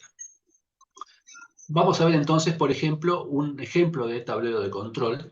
Este ejemplo que les traigo ahora es un trabajo práctico de uno de los alumnos, uno de los trabajos finales, que lo que había realizado él es un análisis de encuestas de satisfacción en una escuela primaria, encuestas que se le hacían a todos los padres de la escuela primaria para poder determinar cuál era de alguna manera el estado de las distintas familias, cuáles eran aquellas familias que estaban conformes con la escuela, aquellas que estaban medianamente conformes y aquellas que tenían algún tipo de resquemor o algún tipo de problemática, porque se veía que había algún tipo de ruido dentro de la escuela, y querían entonces analizar, bueno, a ver, pero ¿qué es lo que está pasando? Entonces, para eso se hizo una encuesta y de ahí se tomaron datos, y de esos datos, entonces, una de las preguntas que se le hacían es esta que se llama NPS, o Net Promoter Score en inglés, que es un indicador, un KPI, muy simple que se utiliza en todo tipo, digamos, de industria para medir lo que se llama la experiencia del cliente. A ustedes seguramente y a todos nos están bombardeando hoy en día, es simplemente una pregunta. Fíjense que muchas veces, a mí personal, el banco, nos mandan un mail haciendo una única pregunta, en una escala del 1 al 10. ¿Qué tan probable es que recomiendes este servicio que te estoy ofreciendo a un amigo o a un colega, del 1 al 10? Y uno pone 9, 10, me gustó, ¿qué tal te está funcionando el video cable? Del 1 al 10. Es la única pregunta que se hace, es una única pregunta. Se ha estudiado que esta única pregunta ayuda, estadísticamente, ya haciéndolo con gran cantidad de gente, de poder seleccionar cuáles son aquellas personas que están a favor o de alguna manera están conformes con el servicio que nosotros les brindamos. A eso se les llaman promotores, son los que ponen 9 o 10 en esta pregunta.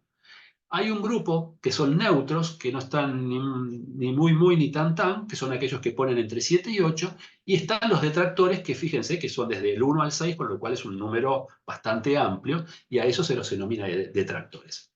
Esto es muy fácil de hacer, lo podemos hacer en las escuelas al principio del año con todas las familias, es una única pregunta. Eso nos estaría dando esta aguja, cómo está la escuela, cómo están las familias de una escuela, de una institución, los alumnos de un posgrado, de un año a otro. Podemos saber si estamos mejorando o no estamos mejorando, o qué piensan estas personas con respecto a cómo estamos. Entonces, este KPI fue el que se utilizó en esta encuesta de satisfacción justamente para poder analizar cómo, lo que les interesaba eran justamente analizar a los detractores. Uno puede estar analizando a los promotores, puede analizar a los detractores. La pregunta que uno quiere responder a partir de los datos es muy variada. Bueno, esto es lo que querían saber, es, bueno, a ver, ¿qué es lo que piensan los detractores? ¿Por qué realmente hay un grupo de familias que no están conformes con esta escuela? ¿Y en qué no están conformes? A ver si podemos sacar alguna conclusión y tomar alguna acción para de alguna manera estos detractores poder transformarlo en neutros o, en el mejor de los casos, en futuros promotores. Entonces, ¿qué es lo que se hizo? Muy bien, se le hizo una encuesta a todas las familias, cada una de estas filas es una familia. Yo puse aquí algunas de las preguntas que se le hicieron. Le preguntaban, por ejemplo, ¿es claro el rumbo de la institución? ¿Qué tal es la comunicación? ¿Qué tal es el sistema que tenemos de comunicación con los padres? Bueno, las preguntas eran un poco más amplias, simplemente acá yo puse algunas palabras como para simplemente poder mostrarlas en esta presentación. ¿Qué tal era el inglés? Y finalmente se le hacía una pregunta. La última pregunta es, ¿usted recomendaría esta escuela a sus amigos para que manden sus chicos al colegio? Y de allí era la nota del 1 al 10. Fíjense que muchos ponían 10, 9, acá hay un 4, un 5, es decir, que hay algunos que... Y bueno, entonces lo que se quería hacer es, con toda esta información, poder llegar a analizar de qué podemos sacar de información de esta encuesta, en base de justamente cómo se comportan estas familias que les denominamos detractores. O en general, a ver qué podemos aprender. Entonces, lo que se hace a partir, justamente, estos eran los datos estructurados, pero por otro lado también se les preguntaba el por qué, es decir, que acá los dejaban libres para escribir lo que quisieran. Por lo tanto, aquí también en esta encuesta teníamos datos no estructurados. Es decir, estos eran datos numéricos que podíamos graficar, como pudimos ver anteriormente, pero estos datos eran simplemente frases que ellos ponían y preguntan, ¿y por qué usted puso un 9? Y porque me parece que se siente incómodo. Un 10, fíjense, porque le gustaba el inglés. Hay familias, cada uno tiene sus visiones diferentes. Algunos porque tenían música, bueno. Y la idea es, bueno, ¿puedo de todo esto yo sacar alguna conclusión? ¿Cómo podemos hacerlo a través de justamente un tablero de control? Entonces, Pedro, sí, perdón, te interrumpo porque acá había una pregunta respecto a esta encuesta, justamente si la encuesta es anónima, ¿sí? Se entiende que sí, que la Sí, sí, encuesta sí, que sí. se realizó fue anónima, pero quería, Y si no es anónima, la verdad pobre, si no, que no hay si bien, detractores, claro, seguramente. exacto, si bien está No, no, era condicionado, anónimo, claro, exactamente. Y exacto. eran como, me parece acá, bueno, no lo tengo acá, creo que como 100 datos. Acá están la cantidad de Ahí datos. están, Creo que sí. como 100 datos. 91 respuestas. Eran 91 familias, que seguramente eran dos divisiones de 45, un poquito más. Ujú, claro, ¿Sí? sí, sí. Eran de primaria, ¿eh? Eran O chicos. sea, claro, la población está como acotada, pero bueno, es anónima en cuanto a no poder identificar quién No, hizo no, cada claro. respuesta. Es, A nosotros nos interesaría, pero si le hacemos la pregunta claro. es muy difícil que estos datos sean reales. Ya de por sí una encuesta tiene sus problemáticas, si le ponemos todavía que tienen que poner quién es la familia, realmente Mm. es muy difícil. Y después acá hay otra pregunta, si Vale. los KPI analizan datos tanto cualitativos como cuantitativos. Sí, sí, sí, por supuesto. Exacto. Ujú, bien. Bien, entonces aquí los teníamos entonces un grupo de detractores, ¿eh? Un grupo de neutros y un grupo de promotores. La pregunta del NPS le preguntaban, ¿recomendaría a un amigo de confianza este colegio para la educación de sus hijos? Y ahí entonces contestaban con este 9, 8, 10, que era del 1 al 10, ¿sí? Entonces, en base a toda esta información, se hizo este tablero, en realidad yo le llamo acá tablero de visualización, ¿sí? Este tablero de visualización, entonces, lo que tenía era cuál era el NPS promedio. Acá en este está en 4, pero lo vamos a ver en realidad. Lo vamos a ver en vivo. Me voy a ir de aquí, dejar de compartir y lo vamos a ver al tablero funcionando. Vamos a ir a compartir pantalla. Bueno, voy a cerrar este, perdón. Problemas de...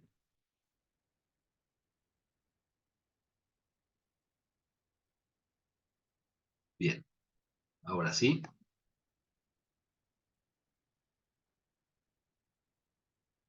Vamos a compartir.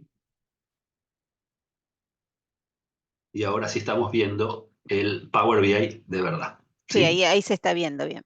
Bien. Entonces voy a sacar los flotantes. Entonces tenemos la misma información que anteriormente. Acá lo que tenemos es algunas, no puse tampoco todas porque eran la cantidad de preguntas, eran muchas. Tenemos cada una de las preguntas, ¿sí? Que se le hacían a las familias, que acuérdense que las preguntas iban desde el 1 al 5, y la del NPS iba del 1 o del 0 al 10, ¿sí? Del 0 al 10. Entonces aquí lo que tenemos es el tablero en el cual tenemos cada una de las preguntas. Por ejemplo, ¿qué tal es el buen ambiente del colegio? Bueno, acá tenemos a los promotores, pusieron un promedio de 4,66, los neutros un valor de 4,28 y los detractores menos, 2,93. Entonces, ¿cómo nos puede servir esto? Bueno, nosotros en este tipo de tablero de control, al ser dinámico, marcando alguno de todos estos, podemos simplemente ver entonces directamente y empezar a interactuar con cada una de esta información para poder ir aprendiendo. La idea es que yo puedo ir aprendiendo de esto. Bueno, entonces veo que indudablemente los promotores tienen un promedio de 9,8, es decir, es casi 10, es realmente interesante. Son 41 familias, es decir, que hay una gran cantidad de familias que realmente puntúan muy bien. En el colegio realmente está muy bien desde ese punto de vista. Los neutros, ¿cuántos son? Y son 29. La verdad que hay bastantes neutros, aunque el puntaje es 7,7. Fíjense que es bastante. Este 8,1 es el promedio de todos. Si lo miramos de nuevo, fíjense que cuando los pongo a todos, el promedio da 8,1. Los promotores están más arriba. Bueno, bueno, ¿Sí? ¿Quieres consultar algo? ¿no se escucha? Sí, sí, te estamos escuchando. ¿Sí? Eh, a ver si hay alguien más que nos escucha. Se A ver escucha si... bien por acá. Está en ¿Eh? México. ¿No escuchas A nada? ver, ¿Sí? Perfecto. De nada, que esté bien. Bueno, me continúa. parece que hay un micrófono abierto, ¿no? No, pero si el asunto es que se me escucha a mí. Yo no No, escucho. no se escucha perfecto. Bien, entonces, fíjense, y por último tenemos los detractores, que como vamos a ver, claro, el puntaje del NPS es 4,5, indudablemente estos están en un valor muy, muy bajo. Y la cantidad de familias son solamente 15 de los 98 que teníamos acá, ¿no? ¿Cuántos tenemos? 85 respuestas, y de las 85 respuestas, 85 familias, tenemos 15 familias que indudablemente tienen algún tipo de problema. Entonces, ya aquí lo que podemos analizar es decir, bueno, a ver, de todas estas preguntas que se le han hecho, ¿cuál es el puntaje más bajo de los detractores? Y entonces uno puede analizar, fíjese acá es 2,93, 3, 2, 2,93, 2,20, 2,70. Acá hay uno que es 2, que es la organización del colegio. Indudablemente este se ve que es un KPI que nos está diciendo, miren, indudablemente la organización, ahora vamos a ver bien cuál es la pregunta esta cuál era la palabra completa que se le había hecho en la encuesta, pero esta indudablemente que tiene un puntaje el menor de todos, quiere decir que es la que menos puntuaron, justamente los detractores, de manera tal de que esto realmente da muy bajo el NPS. Y otros valores bajos son, por ejemplo, este de resolución de conflictos. Se ve que también tienen problemas de conflicto. Y otro valor bajo, 260, 290, 270, 280, 240, unidos y alineados. Quiere decir que acá hay como, podemos decir que estos tres parámetros hacen que estas 15 familias no estén conformes con el colegio. Con lo cual, después podemos armar el tablero de control con ellas únicamente estas tres variables. Y aquí tenemos sí la pregunta completa. ¿Cuál era la pregunta a la cual estaban respondiendo en la encuesta?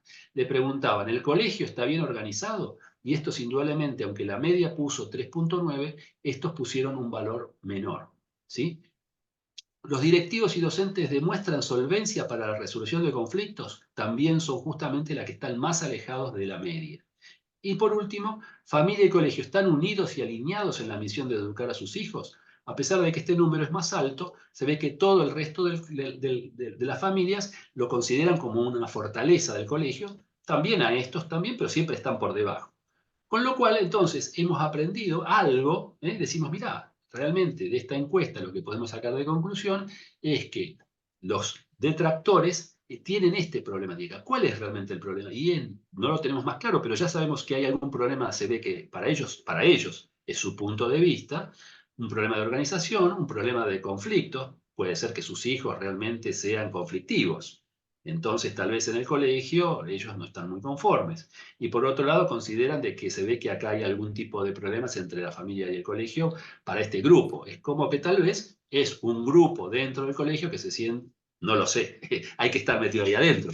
Ahí sí necesitamos, vuelvo a repetir, como les dije antes, alguien que conozca de todo esto y que con estos datos y su historia y todos los valores propios de la organización saque una conclusión de qué es lo que significa esto para los detractores. ¿Sí? Esta puede ser una visión. Yo aquí me concentré en estudiar a los detractores, pero otro podría decir, no, mira, a mí lo que me interesa es en realidad ver estos promotores, cómo los puedo, qué es lo que realmente les interesa más a estos promotores, para conseguir más promotores en la próxima edición. No me preocupo. Uno podría buscar distintos tipos de problemas con el mismo tablero y ahí las cosas pueden ser muy distintas. ¿Cuáles son las variables más importantes que le interesan justamente a los promotores? 4, 4,6, 4,1, 4,6, 4,5, 4,66, 4,66, el buen ambiente. ¿Sí? Se ve que el tema entonces del buen ambiente, que habría que ver bien cuál es la pregunta completa, es decir, que el grupo, la clase social, el grupo que se formó, es lo que más les interesa a las familias. ¿Sí? Y fíjense entonces que simplemente con la misma cantidad de datos podemos sacar dos conclusiones distintas y podemos hacer acciones distintas. Acciones de marketing, acciones de mejora del colegio. Tal vez también se hacen preguntas de edilicias. Tal vez no es un problema edilicio, es un problema justamente del grupo de familias para unos, pero para los otros no. Porque indudablemente la variedad de familias que hay en las escuelas es muy distinta. Entonces, de esta manera, con este tipo de tablero de control, nosotros podemos rápidamente poder tomar algún tipo de conclusión.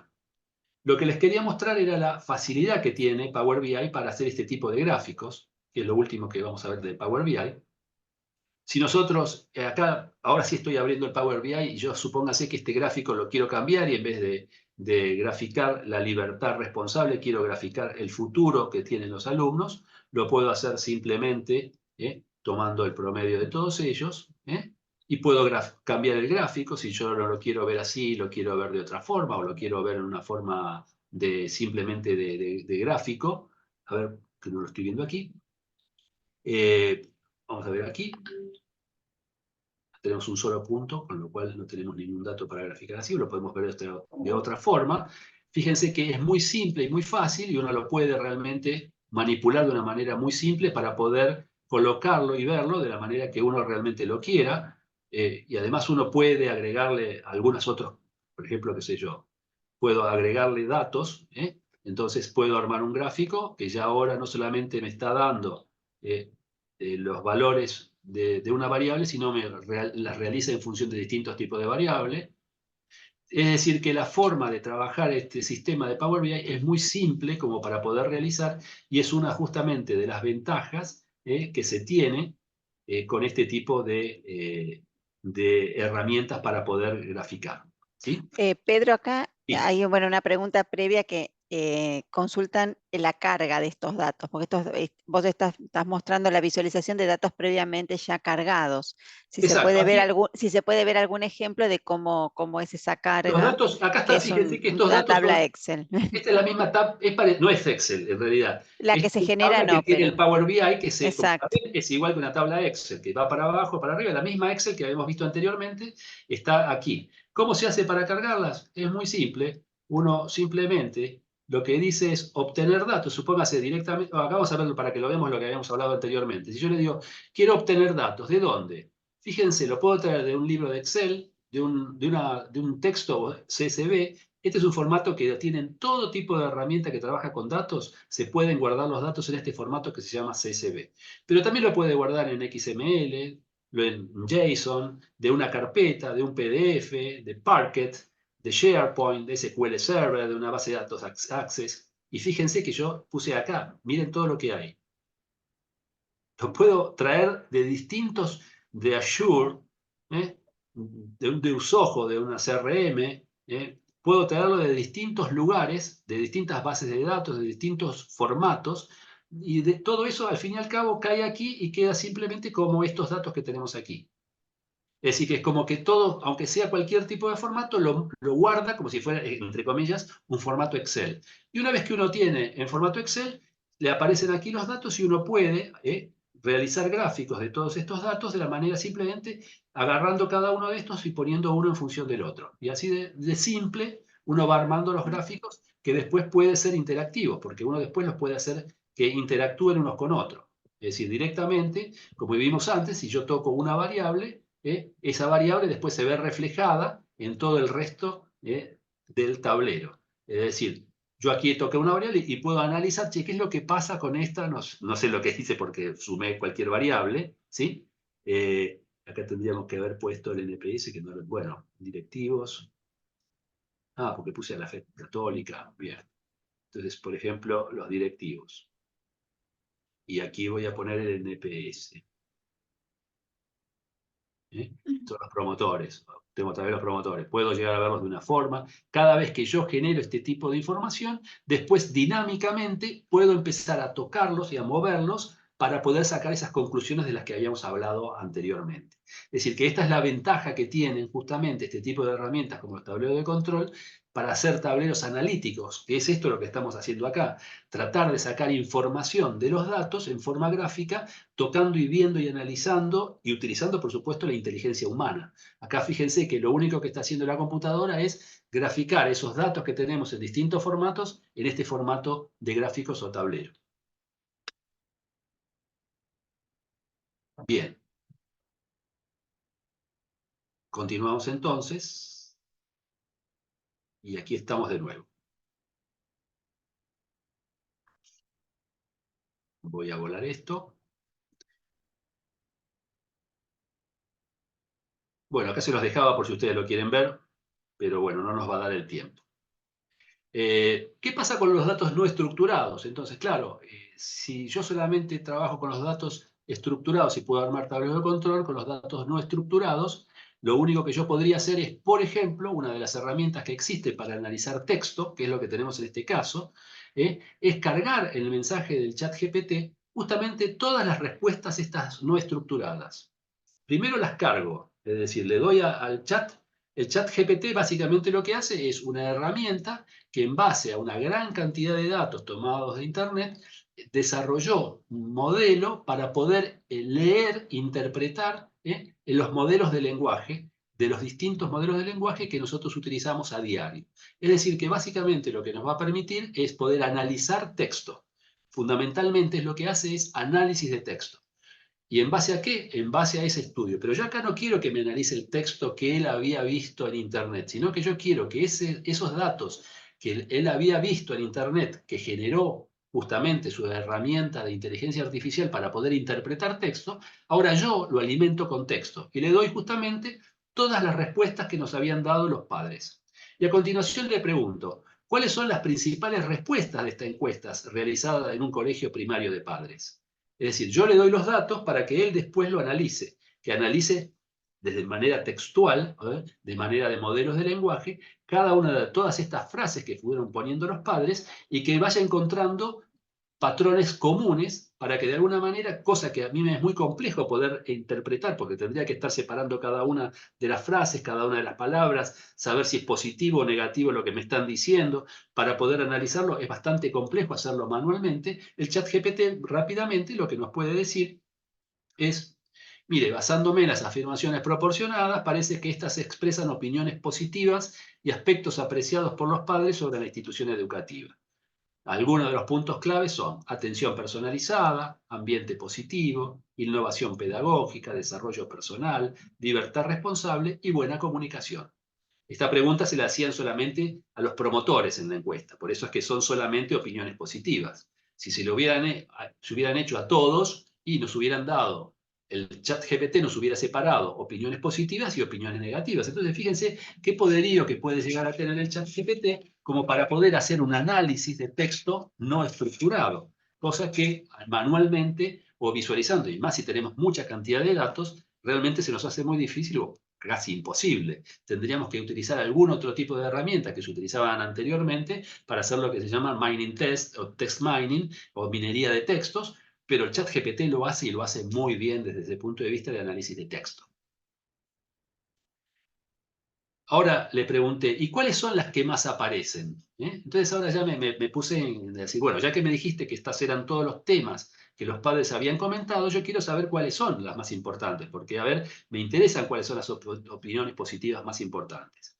Y allí ya, fíjense lo que me contesta con dos respuestas.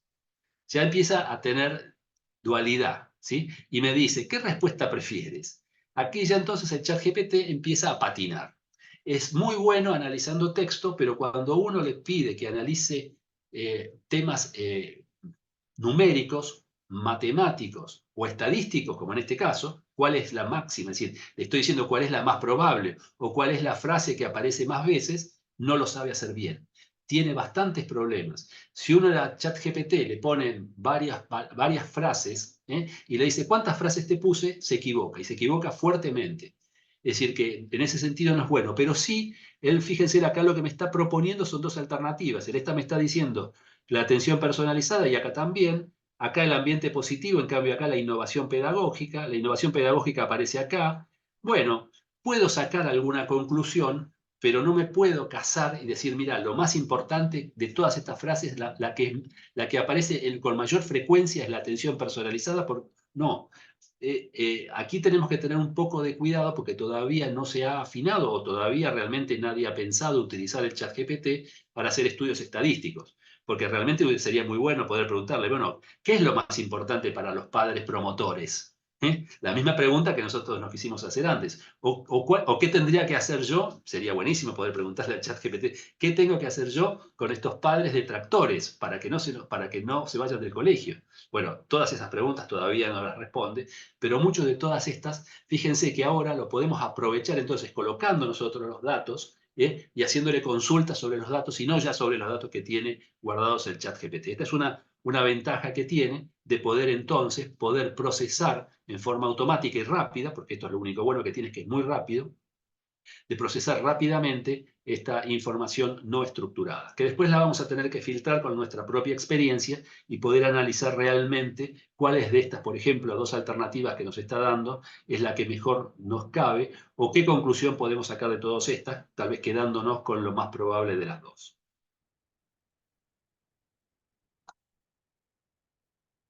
Vamos entonces al último paso. El último paso es la analítica predictiva. Ya la analítica predictiva ahora nos permite predecir automáticamente. Fíjense que el proceso de análisis es básicamente el mismo.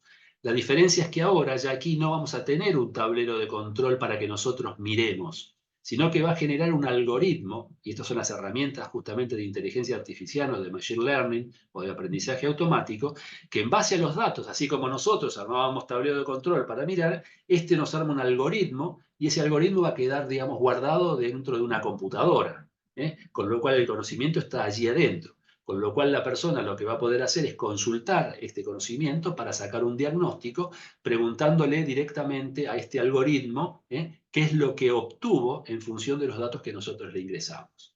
Es decir, que lo que hace la analítica predictiva es genera un modelo matemático en base a los datos que nosotros le dimos inicialmente. Y ese modelo nos puede ayudar para tomar una decisión, un diagnóstico y tomar una acción predictiva. Otra forma de utilizar la analítica prescriptiva, es decir, la de tomar una acción, es dejar que automáticamente de los datos históricos que nosotros le ingresamos a este algoritmo y que están metidos dentro de esta computadora o dentro de este algoritmo, que él tome las acciones en forma automática. Es decir, que automáticamente lo haga. Hoy en día esto se está utilizando mucho en algunos sectores. Es peligroso, indudablemente, no lo vamos a poder utilizar tal vez con alumnos directamente, por eso es que a veces este tipo de acción necesita que de alguna manera esté mediada por una persona, que haya un intermediario antes de que se tome la acción automática que nos propone el algoritmo, que una persona lo filtre y diga a ver si realmente es así o no es así. Un ejemplo de todo esto es el aprendizaje adaptativo. El aprendizaje adaptativo, que Paola de Lepiane justamente nos va a estar dando en el curso, es, por ejemplo, acá tenemos un sistema en el cual los alumnos están aprendiendo, seguramente o inglés, o alguna lengua, o matemáticas, son los software de aprendizaje adaptativo que hoy en día están vigentes. Por ejemplo, Duolingo es uno de los sistemas que nos permiten aprender inglés. Bueno, hay varios idiomas, en realidad nosotros generalmente lo utilizamos en inglés. Básicamente lo que hacen justamente es una especie como de juego, el niño está jugando con este sistema y va a ir aprendiendo y el sistema automáticamente va a ir viendo cuáles son los próximos pasos que tiene que seguir, las próximas preguntas, las próximas palabras, las próximas frases, las próximas pronunciaciones que le tiene que ir presentando para que el alumno vaya avanzando y cada uno avanza a su propio ritmo. Y como vemos acá, está de alguna manera el docente visualizando las problemáticas que pueden tener cada uno de los alumnos de manera tal que la acción, a pesar de que la toma en forma automática el sistema de Machine Learning, está mediada por una persona para ayudar en algunos casos particulares en donde el Machine Learning puede de alguna manera equivocarse, porque también indudablemente estos son soluciones que está tomando en base a los datos que nosotros le dimos. Con lo cual, fíjense que es muy dependiente de los datos. Pero este tipo de sistemas ayudan y mucho para que no sea necesario, digamos, estar teniendo en este caso un profesor particular para cada uno de los alumnos, sino que cada uno de los profesores de inglés, en este caso, es justamente este algoritmo de analítica predictiva que toma una acción automática y por eso se le llama analítica prescriptiva. Ejemplo de analítica predictiva, nosotros en el programa vamos a utilizar un software que se llama Weka, que pertenece a la Universidad de New Zealand, se llama Waikato, la Universidad de New Zealand. Este software es un software de Machine Learning. Básicamente lo que se le hace es se le ingresan los mismos datos que le ingresamos al tablero de control, al Power BI, y este nos da un resultado. En este caso, una de las herramientas de Machine Learning es un árbol de decisión que tiene la gran ventaja que de alguna manera podemos visualizar lo que este algoritmo nos dice. No es que es una caja oculta. Fijémonos que acá, por ejemplo, en Duolingo, no sabemos por qué al alumno le presentó tal pregunta en inglés o le respondió de tal manera. Es una caja negra. Generalmente los algoritmos de Machine Learning son una caja negra. En cambio, hay algunos tipos de herramientas, no muchos. Bueno, el árbol de decisión es uno en el cual uno puede visualizarlo. Si yo corro los mismos datos que habíamos corrido anteriormente de esta encuesta que habíamos hecho en la escuela primaria, por ejemplo, este algoritmo predictivo nos dice, nos da este tipo de árbol de decisión. Este árbol de decisión básicamente lo que nos dice, fíjense que acá están los detractores y aquí están los promotores y pasivos, están los dos juntos. Lo que nos está diciendo es que indudablemente, si la resolución de conflictos, si el resultado de la encuesta, cuando se le preguntaban a las familias, ponían menor que un 2, hay una alta probabilidad fíjense eso, eran 14, 9 detractores, pasan por aquí. Quiere decir que la problemática de resolución de conflictos es muy importante. Resolviendo la resolución de conflictos, tomando una acción fuerte en el colegio sobre cómo mejorar, por lo menos la visión de los padres de cómo se resuelven los conflictos, haría que estos 9 detractores podrían llegar a pasar a ser pasivos o futuros promotores. Es decir, que este tipo ya de árbol de decisiones nos da mayor información todavía que el tablero de control. No es necesario que lo analicemos nosotros, pero sí es bueno hacer las dos tipos, porque fíjense que resolución de conflictos también aparecía en el árbol, en el tablero de control. Pero acá lo que nos está diciendo, ojo, es lo más importante. Por lo menos si queremos resolver este problema, simplemente con resolver este KPI, que era la resolución de conflictos, podemos tal vez resolver el problema de estos 9 detractores tomando alguna acción correctiva sobre cómo hacer para que las familias consideren o de alguna manera los conflictos se tomen mejor. O tal vez en este colegio realmente los conflictos tendrían algún tipo de persona o de personaje que tal vez no lo estaba llevando bien. Desconozco y hay que estar muy metido dentro de la escuela para a partir de estos datos y la experiencia humana poder tomar una decisión. Es decir, que este tipo de herramientas nos pueden servir para poder determinar cómo son los detractores. Más de la mitad de los detractores considera que no se resuelven los conflictos. El 36%, estos 5 que están acá, no tienen problemas con los conflictos, pero sí con la falta de libertad responsable y el buen ambiente que hay. Acuérdense que el buen ambiente también está influido. Y en cambio los promotores ninguno ve problemas en la resolución de conflictos. Los promotores y pasivos no tienen problemas con los conflictos. La mayoría considera de que hay libertad responsable, y eso es importante. Fíjense que la mayoría creen que hay una libertad responsable, y unos pocos mejorarían la libertad responsable, pero consideran que hay un buen ambiente. Es decir, que de esta manera uno empieza a aprender más qué es lo que está pasando en el colegio, y solamente a partir de los datos y a través de simplemente de un algoritmo matemático de Machine Learning que nos ayuda a tomar mejores decisiones. Bien, esto es un poco el panorama de todo lo que podemos llegar a hacer con este tipo de información. Esto lo vamos a ver en el curso que comienza el 17 de abril. Son 10 clases. Tenemos un trabajo final. Cada uno de los alumnos generalmente hace un trabajo aplicado en su propia institución, aunque algunos si no tienen datos, nosotros le ofrecemos datos. Y básicamente la idea es poder liderar la transformación digital en la institución, poder armar un tablero de mando de Power BI y poder utilizar herramientas de inteligencia artificial de Machine Learning como el Weka o el ChatGPT. Y por último, aplicar estos datos en casos reales. Por ejemplo, ¿qué es lo que hicieron nuestros alumnos? Acá tenemos uno de la UCA, estudió los ingresos a la universidad, de manera tal de que pudo sacar algunas conclusiones a partir de los datos tomados. Otros resultados fueron el tema de deserción universitaria en otra universidad, el rendimiento académico de los estudiantes en el ciclo básico. Esta es una facultad de ingeniería de la Universidad Nacional de Asunción, de Paraguay. No solamente se lograron algunas predicciones, sino que también algunas conclusiones. En la Facultad de Ingeniería de la UBA se estaba viendo si convenía cambiar desde el punto de vista académico un software Octave por Python. Bueno, llegaron a la conclusión de que convenía y realmente se cambió en base a los datos de los resultados de los alumnos. Hicieron un estudio sobre las evaluaciones estandarizadas meta en los colegios, para saber a ver realmente cómo se estaban comportando los alumnos que aprobaban lengua, querían saber qué era lo que pasaba con matemática, qué relación había entre unos y otros. Un estudio sobre ingresos a primer grado, es decir, de jardín de infantes a primer grado, en un colegio de Santo Tomás de Aquino. Llegaron a la conclusión que mucho de la edad madurativa era importante. También hicieron sus tableros, fíjense, acá está su tablero de control, y acá está el algoritmo de árbol de decisión con el cual justamente pudieron llegar a analizar, digamos, de qué dependía. En este caso los KPI eran el sexo y otro parámetro desconocido que tengo aquí, que ellos han propuesto.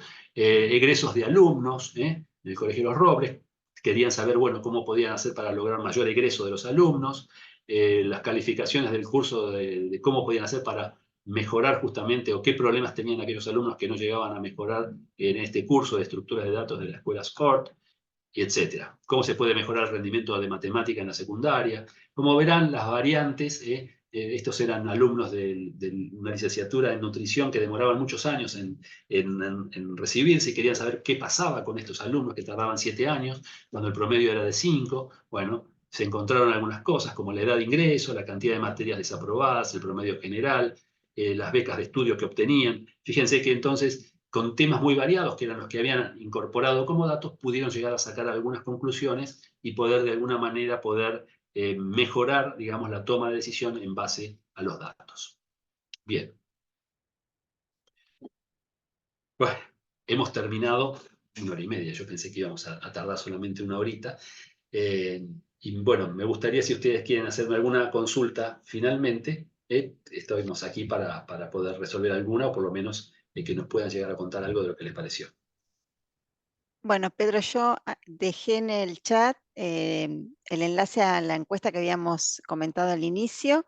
Si por favor la pueden completar, nos ayudan.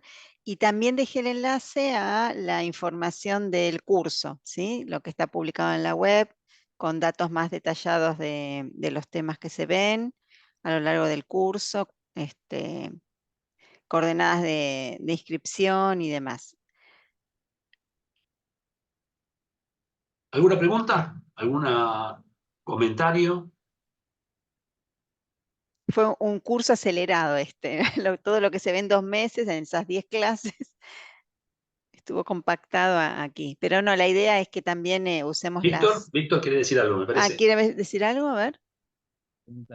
Primero agradecer, Pedro, por esto que nos trajeron. Consultarles si Power BI también permite tomar datos online, o datos que estén Sí. o de Google Drive o de Google Sheet. Sí, por supuesto que sí. También toma los datos automáticamente. Es decir, en ese Excel, si toma de un Excel y uno le agrega una línea más al Excel, automáticamente el Power BI lo hace. Y lo puede hacer a un ritmo que uno lo pauta. Lo puede pautar una vez al mes, una vez por día o cada 10 milisegundos. ¿Sí? Muchas gracias. Para eso tiene que ser pago. Es decir, el gratuito hace algunas cosas, no todo.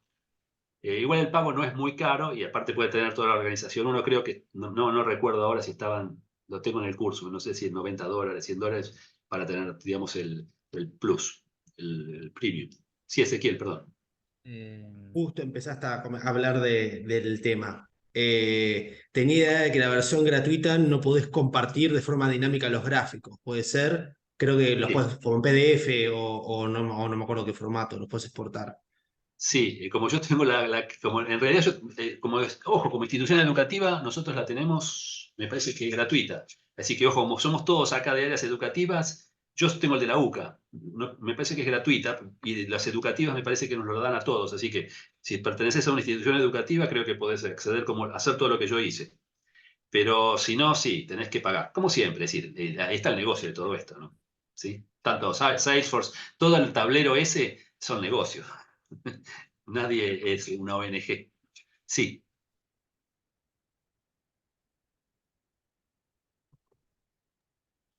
María Florencia. Yo tengo una pregunta. Sí. Ante todo, bueno, agradecerte, Pedro, por todo, súper interesante.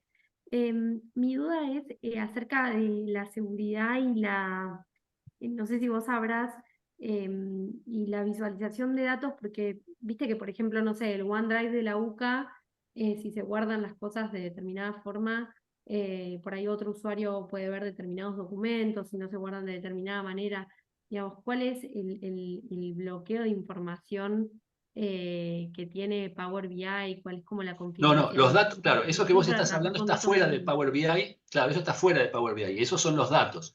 Es decir, todo lo que es, vos fíjate que en el esquemita que yo te puse, No, el Power OneDrive BI, sí, está por fuera. Me pregunto si con el Power BI que es de la UCA pasa algo parecido o tenés análogo. que pedir autorizaciones y lo que tenés que decirle al de gente de sistemas o de redes, en realidad, mira, yo necesito acceder a tal archivo de la nube que está protegido y que no tengo acceso.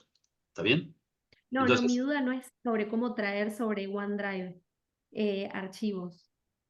Es más bien sobre la confidencialidad de los datos que están dentro de Power BI. O sea, si yo traigo de un libro de Excel o de OneDrive o de lo que sea, ¿quién sí. puede ver cómo está configurado que se pueda visualizar eso que está en mi Power BI? No, eso tenés claro. Después tenés todas las claves para ver a quién le mostrás ese tablero y qué puede hacer con ese tablero y hasta dónde puede ver. Eso tenés todo el tipo de seguridad Power BI como para que no puedan ver todo lo que vos. Es decir, Y eso, Florencia, podés- perdón, está en tu sí, usuario. claro. Es decir, vos en cada Perfecto. usuario, cuando compartís con los usuarios, les podés determinar qué es lo que pueden llegar a ver o no. Tenés unos distintos niveles de poder, digamos, mostrar información o no. ¿Está bien? Igual que también desde el punto de vista de seguridad, que pueden tocar y que no pueden tocar. Generalmente, ¿esto qué se hace? Hay alguien que arma el tablero, ¿sí? Y después lo distribuye, como yo les puse ahí el link, ustedes lo pueden buscar vas a internet y directamente lo ves. Pero no puedes hacer nada más que tocarlo, pero no podés cambiar nada, ni podés meterte adentro de los datos para ver cómo están. Vos ves el gráfico, el tablero, ¿sí? Entonces, de esa manera está protegido ya, ¿eh? Por supuesto que un hacker puede hacer muchas cosas más, pero por otro lado está Microsoft también, ¿no? Así que está protegiendo los datos es Microsoft, ¿sí? No es que con eso tenemos la Muchas gracias. seguridad del mundo, pero bueno. Perdón, y dentro de UCA nadie más va a poder ver tu información. Es justo con tu usuario, vos entrás y queda todo en tu usuario. Claro, pero después lo puedes compartir. Como yo, es decir, yo les Sí, puedo... sí, como un Excel, como un Word, como cualquier cosa. Claro, no, pero a ver, yo les voy a compartir, si quieren les comparto, que no se los pude mostrar. Yo ahora les comparto por el chat, les voy a compartir el link del tablero que hicimos, ¿sí? Ahora ya se los estoy poniendo, espérenme que tengo que volver. El chat, ¿dónde está? Más chat. A todos. Fíjense, van al chat y tienen un link. Entren en el link, fuera ya, digamos, de la UCA, de todos lados. Yo ya lo hice dentro de la UCA, pero yo ahora lo subí a la nube de Power BI, de Microsoft, y tiene un link. Ese link que yo les puse allí, ustedes lo pueden ver en el celular también. Desde el celular pueden ver el tablero que estuvimos viendo. ¿Eh? No pueden tocar nada, pero sí pueden moverlo, pueden ver qué pasa con los promotores. Todo lo que yo hice lo pueden hacer. Lo que no pueden hacer es hacer lo último. Eso. No, claro, no guardé por suerte. Lo que rompí. Me voy a ir, no guardar. Eso que había hecho algo desastre de gráficos para probar cómo funcionaban. No sé si lo pudieron ver. ¿Sí? Sí, sí, sí, entré recién y lo pude ver, pero no puedo Fíjese lo cambiar nada. rápido que es, ¿sí? Bueno, eso está en la nube de Microsoft o de Power BI. Entonces eso es lo, pero sí o tenés que tener el educativo o pago para hacer esto. Entonces vos le das el link a quien querés que lo vea.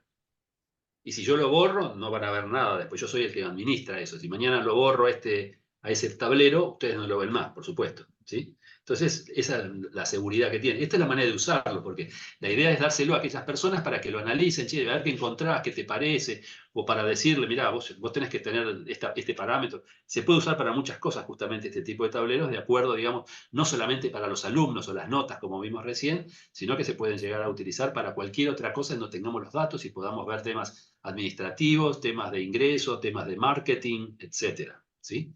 No solamente está sesgado al tema, digamos, educativo como tal, sino a todo tipo, digamos, de dato y todo tipo de problemática que nosotros podamos, de alguna manera, alimentar con datos y nos puedan mejorar la resolución.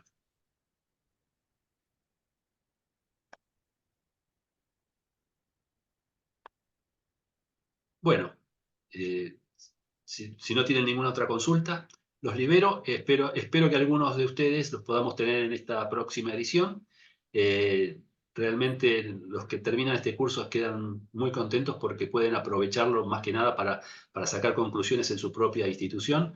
Y creo que además es una característica, yo le llamo una competencia, la competencia analítica, es decir, analizar este tipo de datos es una competencia que en el futuro va a ser cada vez más requerida para conseguir trabajo. Es decir, hoy en día, no solamente en el área educativa, sino en todo tipo de trabajo, el análisis de los datos, esto de mirarlos, interpretarlos, saber entender, visualizar, aunque hay mucho también psicológico, porque hay gente que no ve nada en los datos, no ve nada en un gráfico. Yo soy ingeniero, entonces me ponen un gráfico y veo cosas, me hace visualizar cosas, ¿sí? Como Gambito, que veía no sé si se acuerdan de la película esta de la chica que jugaba al ajedrez y miraba en el techo y veía cosas. Bueno, esta es la competencia analítica. Uno ve cosas allí, empieza a ver hasta que dice, wow, mirá lo que encontré. Es un juego en realidad y a los que nos gusta nos desafía es como jugar realmente con los datos. Bueno, les agradezco muchísimo que hayan estado esta noche acá hablando sobre números y datos. Espero que lo puedan aprovechar aquí o en otros lados. Hay muchos cursos también de Power BI en YouTube gratuitos, así que también pueden hacerlos. Yo aprendí así, no hice ningún curso de Power BI, es factible poder hacerlo. Ya es más difícil todo lo que es Machine Learning e inteligencia artificial, pero bueno, ChatGPT también es muy fácil, así que es prueba y error. Pero tengan cuidado con ChatGPT y háganme caso. Pregúntenle cuántas veces dice mamá, por ejemplo, en 2 o 3 frases que le pongan. Y van a ver que no sabe contar. Power BI es un bebé que está en jardín de infantes. Aunque lee como un escritor, no sabe absolutamente nada de matemáticas y menos de trading. Buenas noches a todos y espero que la pasen muy bien. Bueno, gracias, nos vemos, los Gracias. esperamos. Hasta luego, Paola. Chao, hasta luego.